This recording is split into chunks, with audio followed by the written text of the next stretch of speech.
मैं तो डिसिप्लिन में रहने वाला आदमी हूँ। अगर आप चाहें तो वैसे ही बैठ जाता हूँ। नहीं, 1 मिनट में आप कागज के हिसाब से 8 मिनट टाइम, हम 15 मिनट टाइम दे चुके हैं। इसके बाद हमने आपको कहा। श्री मिश्रा जी अभी अभी बोल कर गए हैं, तो वो 1 घंटा बोले हैं। हमारे भी उतने ही एमएलए हैं। आप 5 मिनट और ले लीजिए। कि हमें इन उदारवादी हिंदुओं से बहुत खतरा है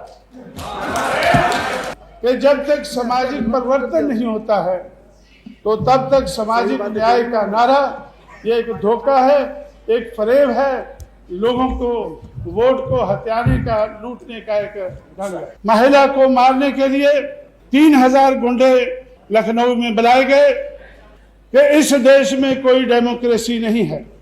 यूनाइटेड फ्रंट इस देश में गुंडागर्दी को रोक नहीं सकेगा।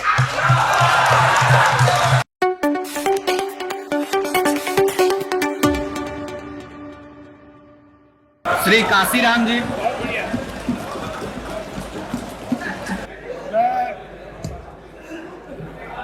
इस यूनाइटेड फ्रंट के कई घटकों के खिलाफ अभी अभी हम लोगों ने चुनाव लड़ा है। मेरा ऐसा विश्वास है कि ये यूनाइटेड फ्रंट इस देश में गुंडागर्दी को रोक नहीं सकेगा।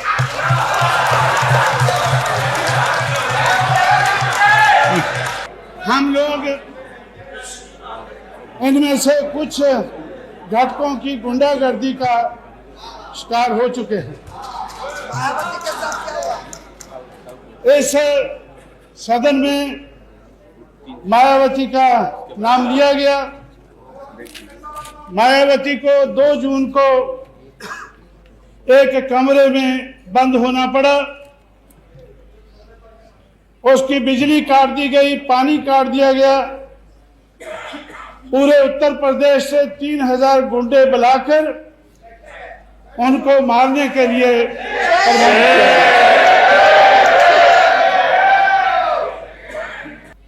ये जो यूनाइटेड फ्रंट है ये सामाजिक परिवर्तन की बहुत बात करता है। सामाजिक परिवर्तन की ये बहुत बात करते हैं।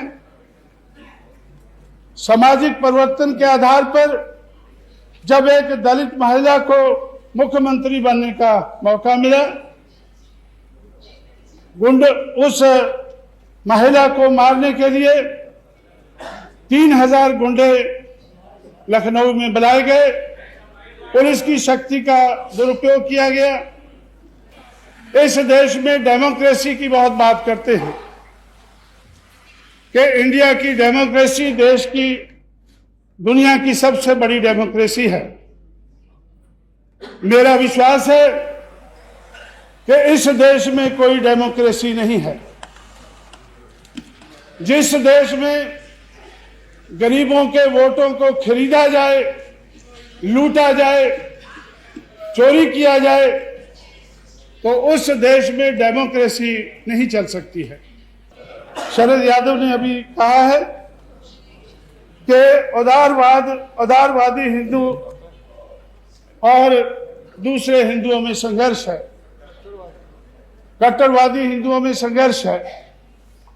लेकिन मुझे ऐसा लगता है कि हमें इन उदारवादी हिंदुओं से बहुत खतरा है। इस देश का जो कमजोर वर्ग है उसको उदारवादी हिंदुओं से बड़ा भारी खतरा है, क्योंकि वो उनको कमजोर वर्ग के लोगों को वोट नहीं डालने देते हैं। कमजोर वर्ग के हिंदुओं को वो वोट नहीं डालने देते हैं। और भी हमारे जो साथी ये कहते हैं कि हम इस देश में सामाजिक न्याय लाना चाहते हैं।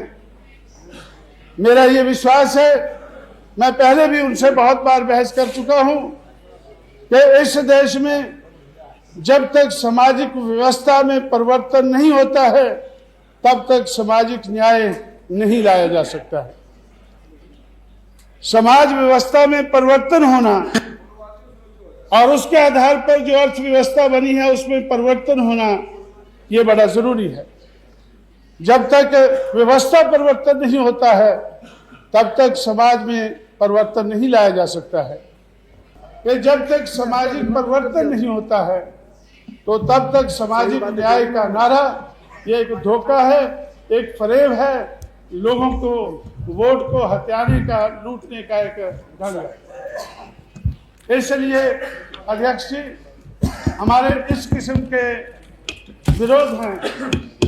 इन विरोधों के कारण हम इस सरकार में अपना विश्वास नहीं रख पाते हैं। मैं समझता हूं काशीराम जी कंक्लूड किया जाए, हाँ जी, कंक्लूड किया जाए। एक मिनट में करता हूं। मैं तो डिसिप्लिन में रहने वाला आदमी हूं, अगर आप चाहें तो वैसे ही बैठ जाता हूं। नहीं, एक मिनट में अपनी बात कागज के हिसाब से 8 मिनट टाइम, हम 15 मिनट टाइम दे चुके हैं, इसके बाद हमने आपको कहा। तो श्री मिश्रा जी, जिस पार्टी के हमारे जितने एमएलए हैं वो लगभग 1 घंटा बोल के गए हैं। श्री मिश्रा जी अभी अभी बोलकर गए हैं, तो वो 1 घंटा बोले हैं।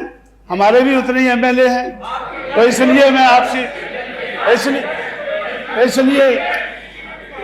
इसलिए मैं आप ज्यादा आप 5 मिनट और ले लीजिए। अगर कोई बात आपको कहनी समाप्त करता हूँ। एमएलए नहीं, ऐसी सरकार को, एमपी को बोलो। ऐसी सरकार में हमारा कोई विश्वास नहीं है। ये बात कहकर मैं अपनी बात समाप्त करता हूँ। धन्यवाद।